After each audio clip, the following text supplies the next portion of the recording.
Salat sunnah berikutnya adalah tahajud.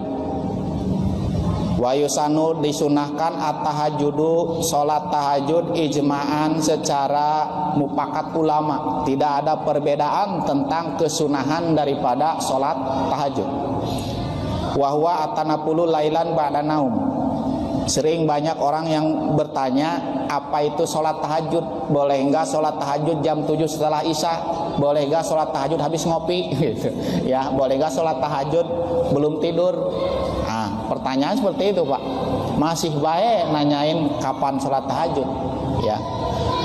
Sholat tahajud itu adalah atanapulu, sholat sunnah lailan di waktu malam. Jadi nggak ada sholat tahajud jam 12 siang gitu. Ya, atau di pagi hari nggak ada. Jadi sholat tahajud itu dikerjakannya lailan di malam hari, ba'da naum setelah tidur. Garis bawahi malam hari setelah tidur. Jam berapa? Pokoknya setelah tidur. Begitu. Setelah sholat isya, Bapak tidur, bangun jam 9, mau tahajud silahkan. Ya.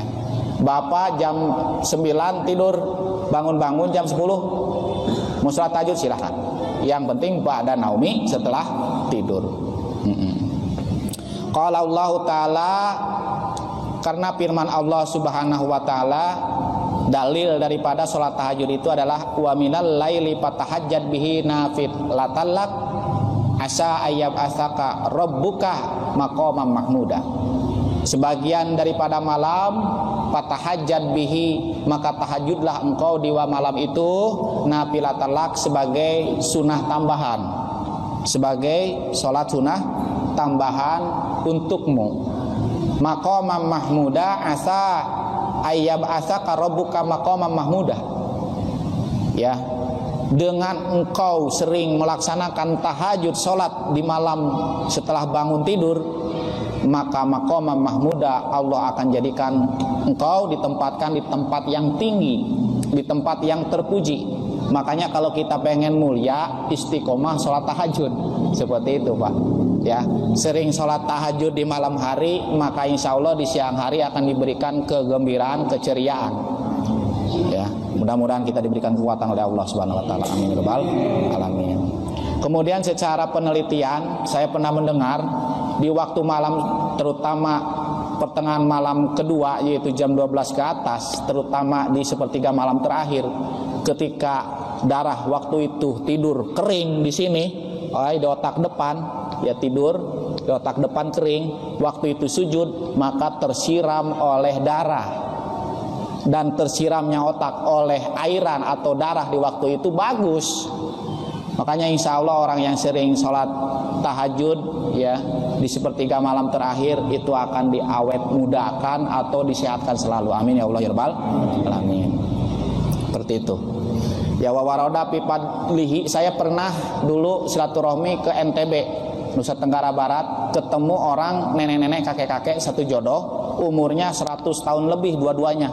Ditanya, kita mah nanya bukan nanya obatnya apa, bukan nanya bapak makanannya apa, kita arahkan ke masalah amalan.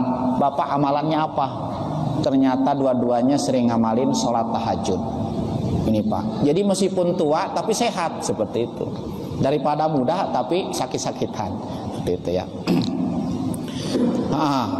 Wa kurihali mu'tadihi tarkuhu bila darurah. Hukumnya makruh meninggalkan sholat tahajud bagi orang yang sering sholat tahajud.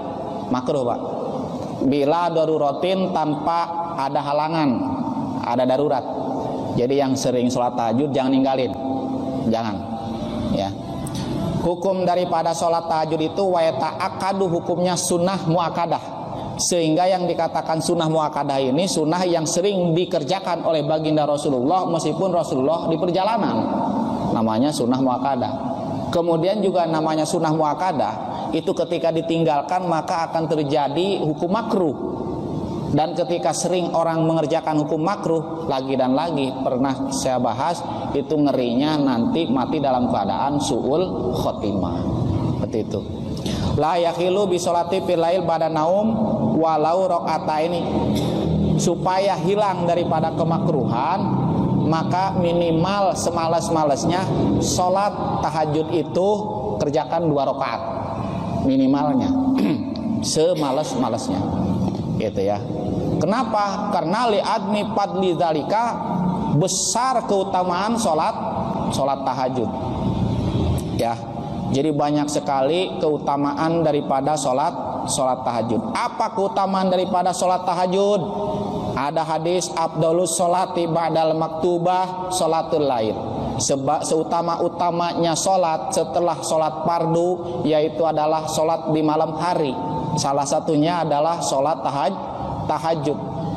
Dan kemudian hadis Rasulullah berikutnya adalah alaikum biqiyamil lail, hendaklah kalian salat di malam hari.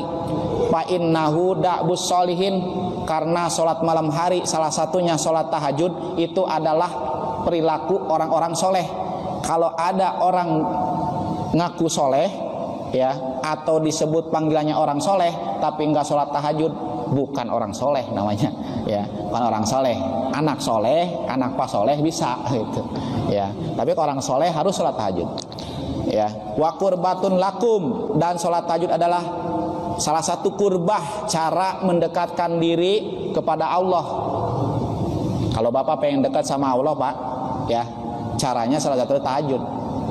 Emang apa kelebihan kita dekat sama Allah? Luar biasa. Kita dekat sama presiden aja gagah ya kan ya. Dekat sama bupati, Ustadz Ghazali dekat sama bupati gagah ya kan gitu ya. Ustadz Ghazali dekat sama gubernur kan gagah ya kan gitu ya. Beras-beras sekarumat tiap hari ada lah gitu. Kiriman ada gitu kan, gagah gitu. Ustadz Ghazali kempes kantongnya, telepon gubernur ya, dekat hati begitu. Meskipun jauh jarak tapi dekat hati. Begitu juga jarak hati kita sama Allah itu dekat bagaimana?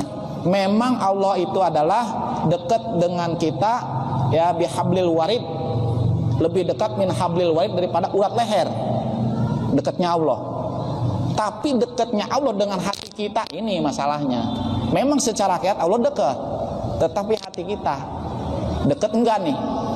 Kita sendiri yang akan merasakan dekat enggaknya. Seperti saya sama istri saya sekarang kan dekat Pak ya, jauh di mata dekat di hati, seperti itu. Bagaimana supaya jauh di mata dekat di hati? Kurbah ibadah salah satu mendekatkan diri kita pada Allah yaitu adalah sholat tahajud. Sehingga dengan dekat dengan Allah maka hidup akan berkah. Kemudian sholat tahajud juga itu wamuk makfaratun lisai'ah, pelebur dosa. Waman hatun anil ismi, pencegah daripada dosa. Coba kalau kita di siang harinya ingin terhindar daripada maksiat, dosa, laksanakan sholat tahajud. Wa matrodatun lidai anil jasadi, menolak penyakit yang hinggap ke tubuh. Corona, misalkan corona, sholat tahajud aja Pak, sholat tahajud gitu ya, tertolak itu penyakit ya. Tiap penyakit ada obatnya. Saya tambahin sedikit ya, ilal bengkung, kecuali bongkok gitu ya. Bongkok kakek-kakek nenek-nenek pengen jadi muda nggak ada obatnya ya. Semua penyakit ada obatnya itu. Ada obat secara medis, ada obat secara amalan. Salah satu obat secara amalan atau spiritual sholat tahajud. Sholat tahajud maka insya Allah yang namanya corona tidak akan hinggap ya. Wa matrodun liddai, menolak penyakit. Kemudian hadis Rasulullah, ayuhan nas absus salam wa atimut ta'am, hei para manusia sebarkanlah salam, atimut ta'am ya, berilah makanan pada orang lain, wasilul arham, sambungkanlah silaturahmi, wasalu bil lail, salatlah kalian di malam hari. Salah satunya adalah salat tahajud. Wan nasu niyamun, di mana waktu itu orang-orang pada tidur, bangun salat tahajud. Tadkhulu al jannata bisalam, dengan begitu kamu akan masuk surga dengan salam kesejahteraan. Begitu.